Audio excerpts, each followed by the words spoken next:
और यूक्रेन के लिए आसान नहीं है अपनी जमीन बचाना। रूस में यूएस के पूर्व राजदूत ने गंभीर चिंता जताई, हमें यूक्रेन की क्षमता पर संदेह।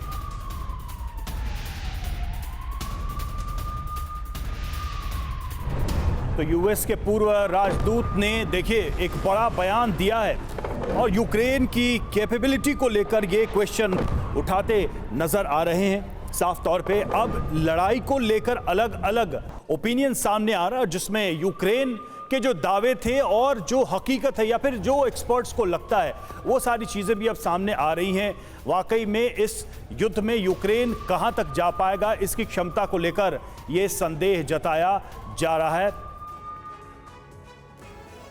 तो क्या कहा गया है इस बयान में, जरा हम इसको भी समझते हैं। अमेरिका के पूर्व राजदूत ने ये क्या कहा है। तो साफ तौर पे इसमें कहा गया है कि महीनों से वॉर जोन में जो कुछ चल रहा है उससे मैं नर्वस हूं। उन्होंने कहा है फ्रीडम ऐप से सीखकर आपने पेपर प्लेट का उत्पादन शुरू किया है। अगर ऐसा है तो आप अपने पेपर प्लेट्स को 1 करोड़ फ्रीडम ऐप के जो ग्राहक हैं उन्हें बिना किसी खर्चे के आप उसे बेच सकते हैं। और मुझे इसमें संदेह है कि यूक्रेन अपनी जमीन को बचा पाएगा। बाखमुट में रूस ने जो कुछ किया वो परेशान करने वाला है। रूस ने एक दिन में 81 मिसाइल हमले किए हैं। रूसी मिसाइलों से आधे से अधिक निशाने को हिट किया गया। इसका मतलब है कि रूस ने लॉन्ग रेंज मिसाइलों की मारक क्षमता को इंप्रूव किया है। रशियन किंजल मिसाइल का सक्सेस रेट चौंकाने वाला है। तो ये सारी बातें कही गई हैं और हमारे साथ कमांडर सरदाना जुड़े हुए हैं। सरदाना सर, अब ये ओपिनियन क्या बता रहा है? अगर इस तरह की बातें यूक्रेन को लेकर, जिस यूक्रेन पर इतना बड़ा दांव खेला गया, अब उसकी क्षमता पर ही सवाल उठाए जा रहे हैं। बिल्कुल, ये देखिए कि पूरे विश्व से हथियार लेने के बाद, अपने आर्मी नेवी को और एयरफोर्स को कहते हैं विदेशों में ट्रेनिंग भेजने के बाद इतनी जो क्षति हो रही है, आज वही देश बोलेंगे जरूर, उनके नागरिक पूछेंगे जरूर कि हम इतना पैसा लगा रहे हैं, इतने हथियार दे रहे हैं, क्या वो सही हाथों में भी जा रहा है?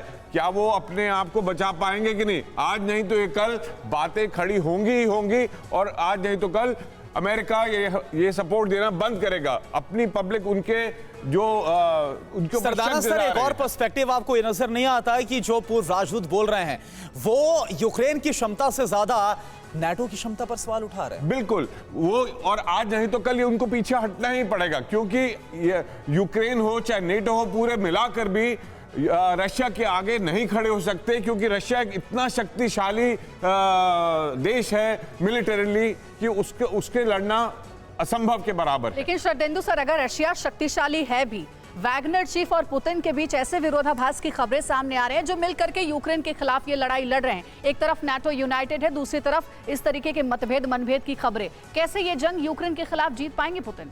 देखिए, जो वैगनर ग्रुप का जो कंसर्न है उसमें 2 अहम मुद्दे हैं। सबसे पहला तो एक एमिनिशन जो सारे लोग जानते हैं, और दूसरे उनका जो सोल्जर्स की कमी हो रही, जो कई बार आपने न्यूज़ में देखा वहाँ प्रिजनर्स जो हैं उनको रिक्रूट किया है वैगनर ग्रुप ने। तो इसके लिए उनके ये बाखमुत के इलाके में एक टैक्टिकल पॉज की स्थिति को पैदा किया है। और ये टैक्टिकल पॉज जब होता है ये डबल एज वेपन होता है। डिफेंडर को भी सपोर्ट करता है और अटैकर को भी सपोर्ट करता है। डिफेंडर अपना कंसोलिडेशन करता है और अटैकर अपनी रसद। एग्जैक्टली सर, और इसकी टाइमिंग को लेकर इसलिए भी सवाल उठ रहा है क्योंकि ऐसे वक्त में जब बाखमुट लगभग अब फॉल ही होने वाला है रूस के सामने, ऐसे वक्त पर ये टैक्टिकल स्टॉप ये कहां तक सही है? हालांकि इसके दावे हैं, सच्चाई क्या है ये अभी देखनी बाकी है। फ्रीडम ऐप से सीखकर आपने पेपर प्लेट का उत्पादन शुरू किया है। अगर ऐसा है तो आप अपने पेपर प्लेट्स को 1 करोड़ फ्रीडम ऐप के जो ग्राहक हैं उन्हें बिना किसी खर्चे के आप उसे बेच सकते हैं।